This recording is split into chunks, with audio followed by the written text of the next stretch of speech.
রামপুরহাটে পণ্ডিত দীনদয়াল উপাধ্যায় প্রশিক্ষণ মহা অভিযানের সূচনা, সংগঠন মজবুত করতে জোর।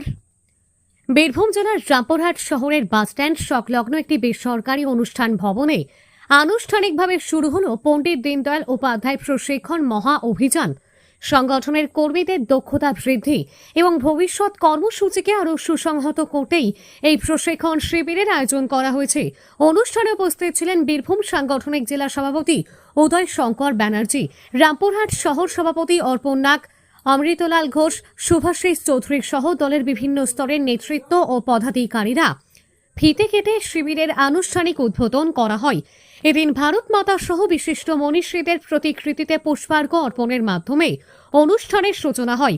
সভায় বক্তারা সংগঠনের আদর্শ, কর্মীদের দায়িত্ববোধ, জনসংযোগ বৃদ্ধি এবং আগামী দিনের কর্মপরিকল্পনা নিয়ে বিস্তারিত আলোচনা করেন।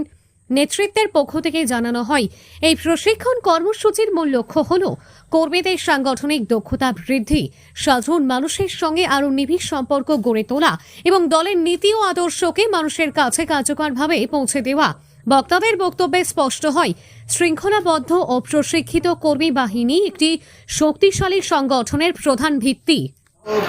বিজেপির নির্দেশে প্রত্যেকটা জেলাতেই, সাথে সাথে বীরভূম জেলাতেও গত 25শে জুন থেকে আগামী 26শে জুলাই পর্যন্ত পণ্ডিত দীনদয়াল উপাধ্যায় প্রশিক্ষণ মহা অভিযান, এই অভিযান আজকে রামপুরহাট শহরের লক্ষ্মী অনুষ্ঠান ভবনে শুরু হলো। আগামীকাল পর্যন্ত বিকেল পর্যন্ত এই বর্গ আমাদের মহাপ্রশিক্ষণ অভিযান বর্গ, এই বর্গ অনুষ্ঠিত হবে।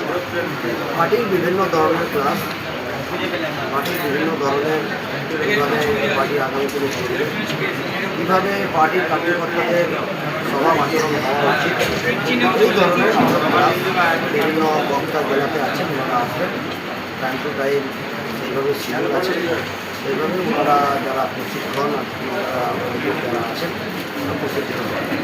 মূলত কী উদ্দেশ্যে করা?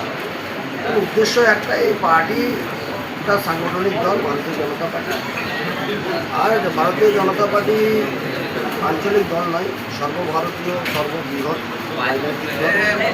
পার্টি একটা সাংগঠনিক দল আমাদের ভারতীয় জনতা পার্টি। তো স্বাভাবিকভাবে এই ধরনের বর্গ আমাদের হয়েই থাকে, 6 বছর পর পর এই বর্গ আমাদের হয়। ভারতবর্ষের প্রত্যেক প্রদেশেই এই বর্গ হয়ে গেছে। 2-4টে প্রদেশে আমাদের বর্গ বাকি ছিল, যেহেতু আমাদের ইলেকশন ছিল, সেই হিসাবে আমাদের ইলেকশনের পরে পরে আমাদের এই বর্গ শুরু। এটা নতুন কিছু নয়। যারা অংশগ্রহণ করছেন এখানে তারা কি প্রত্যেকেই বিজেপি নেতা কর্মী নাকি সাধারণ মানুষ? প্রত্যেকেই বিজেপির মূল স্তর থেকে বুথ পর্যন্ত প্রত্যেকেই পার্টির সাথে ছিল এবং প্রত্যেকেই পার্টির পড়াশোনা।